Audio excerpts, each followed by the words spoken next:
Assalamualaikum dan salam sejahtera. Tutorial kita pada kali ini saya akan berkongsikan kaedah untuk kita menamakan ruang dan juga meletakkan keluasan bagi setiap ruang tersebut. Okay, setelah selesai kita mengisi ruang-ruang dan juga meletakkan keluasan, kita akan membuatkan schedule, jadual untuk ruang tersebut seperti ini seperti ini, dan di mana kita secara dengan mudahnya kita akan dapat jumlah keseluruhan keluasan bangunan kita tanpa kita perlu mengira satu persatu. Bagi latihan ini saya akan menggunakan model bangunan yang telah saya sediakan terlebih dahulu.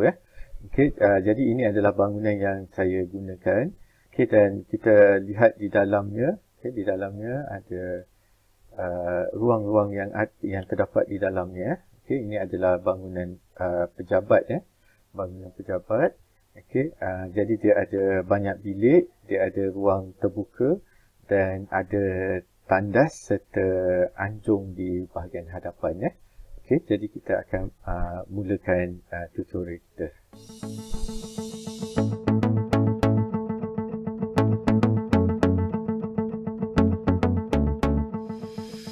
Baiklah, ini adalah model bangunan yang telah saya sediakan terlebih dahulu.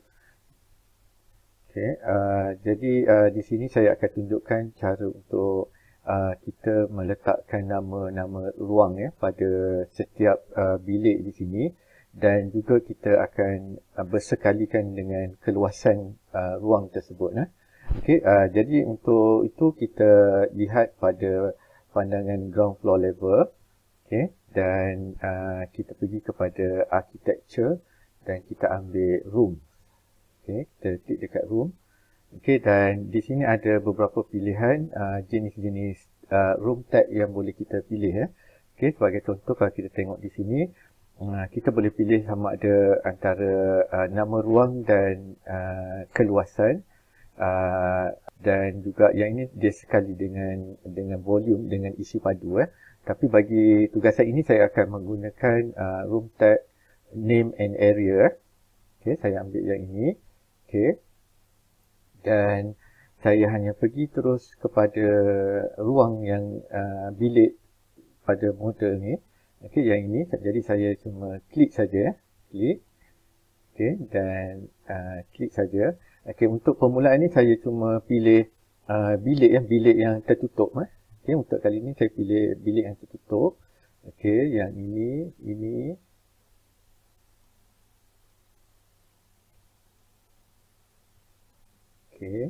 Dan di sini jadi sini ada 7 ada 7 bilik tertutup. Jadi ini kaedah yang paling mudah. Ini adalah situasi yang mudah sekiranya kita ada ruang yang tertutup. Jadi selepas kita sudah siap meletakkan room pada setiap bilik, kita boleh tekan escape untuk hentikan arahan room tab tadi. Di sini kita boleh, kalau kita lihat mungkin Revit akan meletakkan room dahulu, dan di bawah ni adalah keluasan bilik ini. Keluasan bilik ini telah dikira secara automatik. Sekarang saya akan tunjukkan cara kita meletakkan nama-nama bagi setiap bilik. Caranya mudah saja, kita cuma klik pada perkataan room ni. Kita klik. Dan di sini kita cuma type semula pada contohnya bilik 1 dan tekan enter. Dan pergi pada sini, kita akan tukar pada bilik 2 dan tekan enter. Dan kita seterusnya kita buatkanlah sehingga habis. Jadi saya telah menukar nama bagi ke-7 bilik yang telah kita tagkan sebentar tadi. Bilik 1 sehingga bilik 7 lah.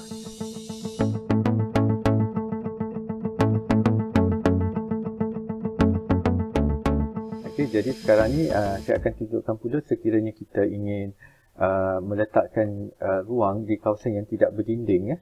Sebagai contohnya di sini, kita ada contohnya di sini adalah mungkin ruang tamu, ruang lega, dan di sini mungkin reception, okey, dan di sini adalah laluan ya. Okey, dan di sini adalah porch. Okey, jadi kalau kita ambil arahan room, okey, bagi kawasan yang tiada dinding ya, dia akan ambil sehingga dia berjumpa dengan mana-mana dinding ya. Okey, jadi dia akan mengambil satu ruangan yang besar lah. Okey, jadi kalau kita nak dia spesifikkan ruang bagi kawasan yang terbuka macam ni, kita perlu membuatkan sempadan ya. Sempadan ataupun di sini kita panggil separator ya. Room separator ya. Okey, jadi kita escape semula. Okay, apa yang kita kena buat adalah pergi dekat room, dan di sini ada room separator ni ya. Okay, maksudnya dia separatekan kawasan ya, ruang. Okay, kita klik. Okay, dan ambil saja apa ni, garisan line ni. Okay, jadi sini saya katakan di sini saya ingin saya ingin membuat separator di sini. Okay, sampai di sini. Okay, dan daripada sini ke sini, dan daripada sini ke sini ya. Okay, jadi selepas saya dah buat separator ni, bila saya room tagkan dia, room sini, kita room, okay, dia hanya mengambil ruang yang telah di separatekan ya. Okay, jadi saya boleh mula letak di sini. Dan letak di kawasan sini dan di kawasan sini ya. Okey, dan saya boleh tukar nama, okey, seperti mana yang diperlukan ya. Katakan ini adalah lobby. Okey, ini adalah lobby. Enter. Ini adalah counter. Okey, enter. Dan di sini saya letak laluan ya. Enter. Jadi kita sudah dapat mewujudkan ruang, nama ruang dan juga luas kawasan tersebut ya. Okey. Bagi kawasan porch di sini sama juga, kita perlu menggunakan room separator. Okey, yang ini. Jadi kita akan ambil daripada sini ke sini. Dan daripada sini ke sini, dan daripada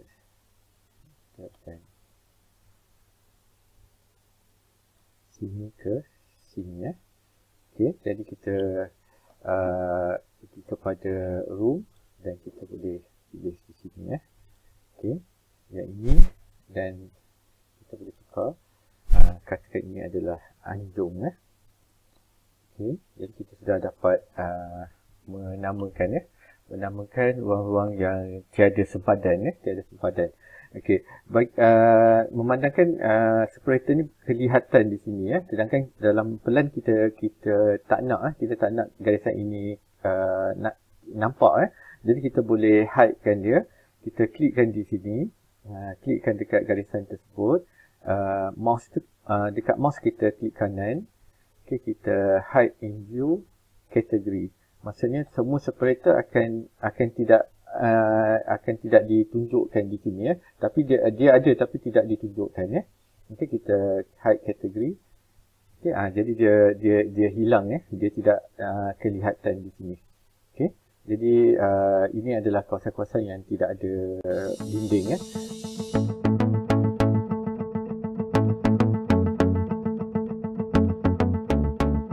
Okey, sekarang saya akan tunjukkan pula bagi kawasan tandas ya. Okey, kawasan tandas.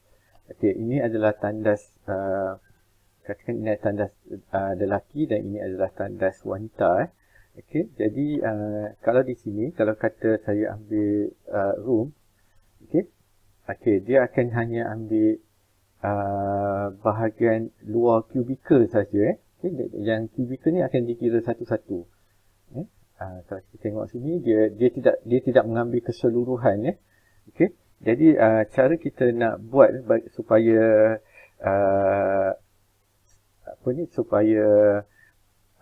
tandas ni dikira keseluruhan ya, keseluruhan tandas ni dikira sebagai satu ruang.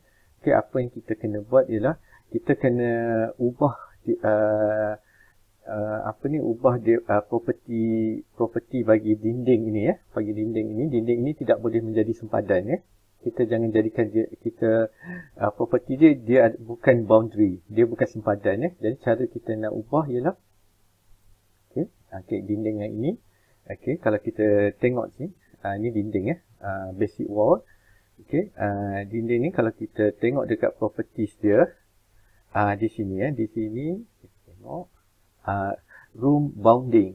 Okey, di sini maksudnya dia akan menjadi boundary. Okay, tapi untuk kali ini kita tak nak ini sebagai boundary, jadi kita uncheckkan dia. Kita uncheckkan dia sini dan dia tidak akan menjadi boundary. Maksudnya room tidak akan dapat kesan dia sebagai sempadan ya. Okay, jadi sekarang apa yang kita buat ialah kita pergi kepada architecture dan kita pergi room. Okay, dan kita dan lihat sekarang dia sudah dapat mengesan ya. Dia sudah dapat mengesan keseluruhan ruang tandas ya. Tapi kalau kita tengok antara satu kubikel dengan kubikel tu dia masih lagi dikira sebagai boundary. Jadi kita boleh juga tukarkan yang ini dan ini. Okey, room boundary ni kita boleh uncheckkan juga ya.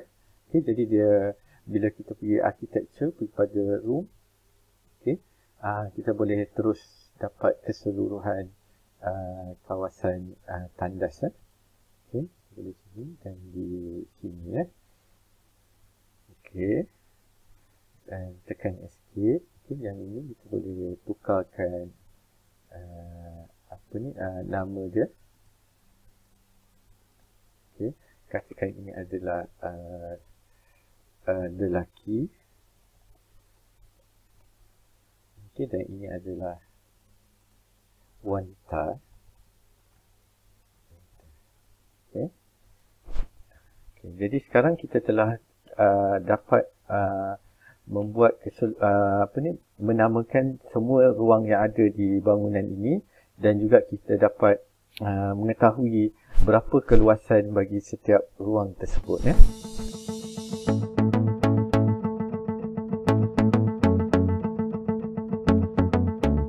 Semua bilik-bilik ini dan juga dia punya keluasan boleh kita sediakan dalam bentuk jadual Okey, untuk tujuan itu apa yang kita perlu lakukan ialah kita akan menggunakan schedule or quantities Okey, ini adalah schedule or quantities. Okey, kita klik kanan dan di sini kita akan pilih new schedule or quantities Okey, kita klik dan di sini kita perlu membuat sedikit pilihan item-item yang kita kendaki. Okey, list kita akan pada masa ini kita menggunakan architecture Di sini ada banyak tapi bidang kita sekarang ni adalah architecture. Okey, jadi di sini kategori yang kita pilih ialah kita akan pergi kepada rooms. Okey, ini rooms Okey, kita akan ambil rooms. Maksudnya kita akan buat room schedule. Okey, dan kita tekan OK Okey, dan di sini adalah field ataupun dia punya kolom-kolom yang kita kehendaki Okey, jadi untuk yang pertama tu kita akan perlukan nama ruang nama ruang. Jadi kita akan cari name. Okey, ini name. Okey, kita klik dekat name dan tekan anak panah ni, dia akan dipindahkan ke sini Dan selepas name kita nak tahu ruang ruang tu adalah area Okey, jadi kita klik area dan kita pindahkan dia ke sini Jadi kita akan dapat dua item di sini nama dan keluasan Okey, jadi kita tekan OK. Okey, maka ini adalah room schedule kita. Okey, di sini disenaraikan ke semua bilik-bilik yang ruang-ruang yang ada di dalam model bangunan tersebut dan juga keluasan yang bagi setiap ruang tersebut. Okey, jadi di sini sekiranya kita ingin membuat sedikit ataupun kita memerlukan lebih informasi di sini kita boleh edit dia punya format di sini di bahagian sini ada banyak pilihan di sini Okey, tapi saya cuma tunjukkan yang biasa digunakan bagi room. Okey, sebagai contohnya kita pergi kepada sorting or grouping. Okey, kita tekan edit. Okey, untuk yang ini. Okey, yang ini saya tidak sentuh di bahagian sini. Apa yang saya kehendaki ialah saya nak grand total. Maksudnya saya nak keluasan keseluruhan dan juga saya perlukan berapa bilik yang ada di bangunan, berapa ruang yang ada di dalam bangunan tersebut. Okey, saya akan klik grand total. Okey, di sini kita boleh pilih title, count and total. Okey, ataupun kita boleh pilih mana-mana yang sesuai dengan kehendak kita dan kita nak grand total Okey, dan tekan OK. Okey, dan maka di bawah ni keluarlah total Okey, maksudnya grand total di sini ialah bilangan ruang yang ada dalam bangunan ada 13. Okey, dan area keluasan bagi setiap kawasan telah dinyatakan di sini dan totalnya adalah sebanyak 377 meter persegi. Jadi kita tidak perlu mengira secara manual dengan menggunakan Revit ni kita boleh terus dapatkan informasi yang dikehendaki.